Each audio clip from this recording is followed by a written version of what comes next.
Que trouve-t-on à la une? Question d'argent à propos de Pompidou, à propos du bus à Metz, à propos du FC Metz, à propos des frais de repas. C'est une des caractéristiques qui nous a frappé dans l'actualité des derniers jours, justement, c'est cette omniprésence des questions d'argent. Donc on a été un peu plus loin dans un dossier sur toutes les considérations, sur les subventions pour les transports en commun, sur cette subvention accordée au FC Metz et aux frais à investir pour le nouveau stade, de même que bien sûr pour le fonctionnement de Pompidou. Alors l'exposition Gallet, une magnifique exposition, a également retenu votre attention avec bien sûr la beauté des objets présentés, mais aussi ce pont avec Nancy.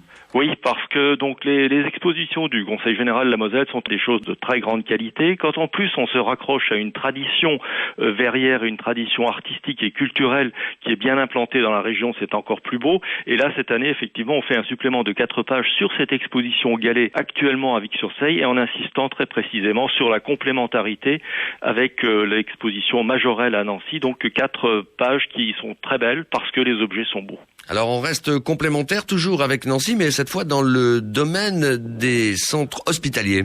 Oui, il y a du rapprochement dans l'air depuis quelque temps. On l'avait vu pour l'université, on le voit encore pour les hôpitaux cette fois-ci. Jeudi dernier a eu lieu une réunion entre les patrons et les présidents des hôpitaux de Nancy et de Metz, et c'est un véritable axe de santé Nancy-Metz qui est en train de se mettre en place, et on en explique les tenants et les aboutissants. Qu'est-ce qui a retenu votre attention en Moselle-Est, Jean-Pierre? Alors en Moselle-Est, c'est bien sûr l'installation d'une ligne à très haute tension entre la Moselle et l'Alsace, mais aussi et surtout les mémoires d'un des participants ou d'un des témoins de la catastrophe de Sainte-Fontaine. Ça remonte à il y a 40 ans déjà, mais certains impacts sont encore très forts dans les mémoires. La Moselle-Nord a aussi de l'actualité. On change de domaine, on passe à la piscine. Et on plonge, des piscines qui plongent et qui plombent passablement les comptes des communautés d'agglomération comme des communes. Donc on fait le tour sur tous ces déficits cumulés et sur les inquiétudes, notamment pour la piscine de Moyeuvre-Grande. Et vous ne perdez pas les bonnes habitudes puisqu'il y a le bon plan de la semaine dans ce numéro 217. Oui, et pour un garçon que je ne connaissais absolument pas, qui s'appelle Louis Varinsky, qui a comme nom de scène